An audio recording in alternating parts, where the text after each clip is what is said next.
जेलाव थानाय NDFB central जेलाव थानाय बिथांमोनखौ उदां खालामनायनि बाथ्राखौ जों दाबि दैखांदों। थांनाय सानसेसो सिगाङाव दुलाराय बर' फरायसा आफादनिफ्राय मानगोनां आफादगिरि दिपेन बर' बिथां सारजों लोगोसे माखासे दैदेनगिरिफोरा जे आसामनि chief minister doctor Himanta Biswa Sharma बिथां सारखौ लोगो हमनानै बिटिआर एकर्डनि सोमोन्दै गोथौयै सावरायहैनाय बे बाथ्रानि भिडिअखौ नोंथांमोननि गेजेराव होनो थांगासिनो दङ। दा बेनि गेजेरावहायनो नोंथांमोनखौ गोदान भिडिअनि गेजेरजों बयखौबो बरायबाय। आसा खालामो नोंथांमोना जोबजासे नायनांगोन भिडिअखौ।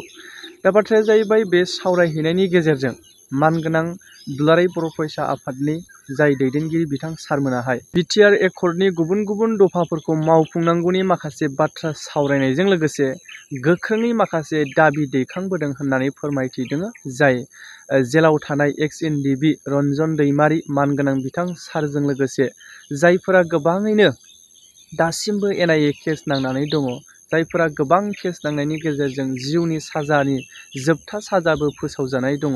दा बैफोरखौ थाबैनो उदां खालामनांगौनि थाखाय जोंनि उदां अख्राङाव फैनांगौनि थाखाय गोख्रोङै माखासे दाबि दैखांबोदों होननानै बिथांमोना फोरमायथिबोदों।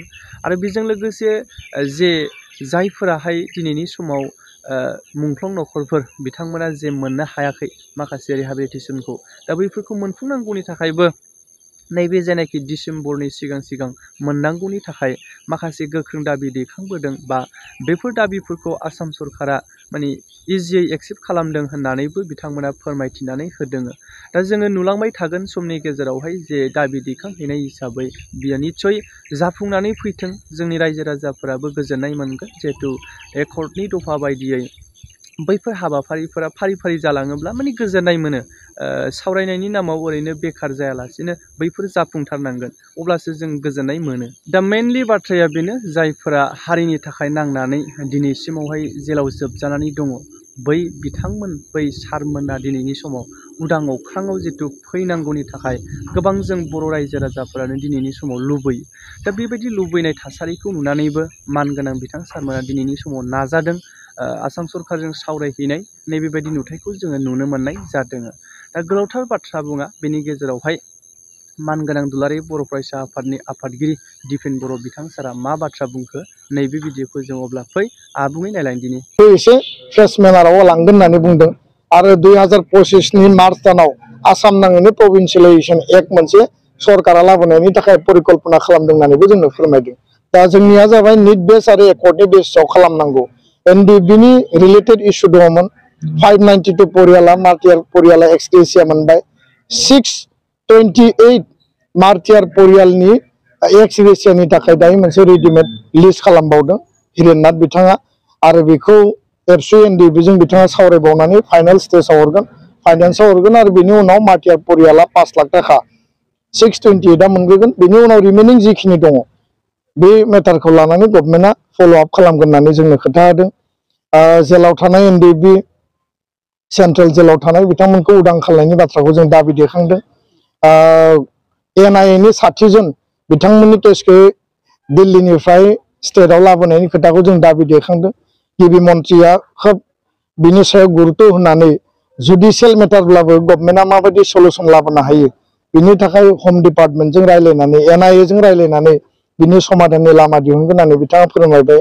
भुटाननिफ्राय सा 6 रिसेन्टलि गबाय आरो बे बेलायाव भारत सरकार, आसाम सरकार, गिबि मन्थ्रि, नखर मन्थ्रि, प्रधान मन्थ्रिखौ जों धन्यबाद होनांगोन। बिटिआर चिफ प्रमद बर' बिथाङाबो बिनि सायाव खामानि मावदों। किन्तु नेपालाव सासे दंबावो, मैयानि रायलायनायाव नेपालनि मेटारखौबो जिहेतु बिनि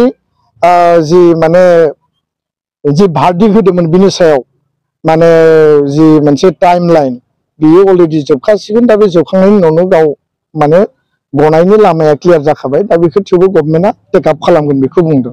नागालेण्डआव, अरुणाचलाव, मेघालयआव, वेस्ट बेंगलाव जेसेबां केस दङ, सामन वारेन्ट जिखिनि फैनाय बे मेटारखौ लानानै मैया चिफ सेक्रेटारिखौ डाइरेक्सन होदों जे बेयाव थानाय केसफोरखौ माबायदि उइथड्र खालामनो हायो बा माबायदि सल्युसन खालामनो हायो बिनि थाखाय खामानि मावनायनि बाथ्राखौ मैया स्पष्टयै रायलायदों।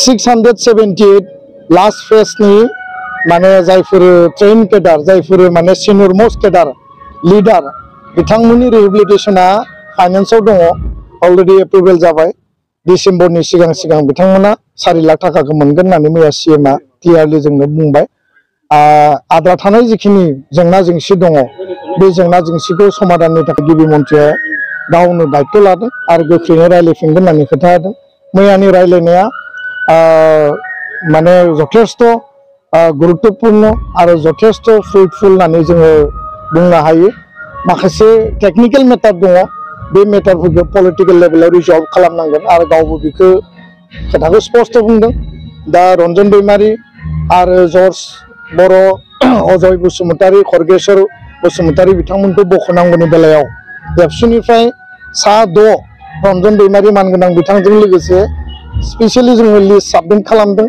जेराव 15 बोसोर 13 बोसोर 14 बोसोर बिथांमोना अलरेडि जेलाव दङ लाइफ इमप्रिजनमेन्ट होदों एनआईए कर्टआव गोदान गोदान ट्रायल जाबाय थानायखौ बन्द खालामनो थाखाय जोङो होदों दा बेखायनो गिबि मन्थ्रिया एबसुजों सावरायखांनायनि उनाव एनडिएफबि बिथांमोनखौबो लेंहरदों बिथांमोनजोंबो सावरायदों आरो बे रायलायनायाव गिबि मन्थ्रिया जोंखौबो थानो होदों एखेलोगो जोङो जयेन्टलि जिहेतु एकर्ड मेटार जोङो जयेन्टलि गिबि मन्थ्रिखौ प्रेसार खालामदों मिजिंथियो जे एकर्डनि मोनफ्रोमबो दफाया फैबाय थानाय डिसेम्बर दाननि गेजेराव प्राय जोङो फोजोबहैनो थाखाय जोङो नाजादों।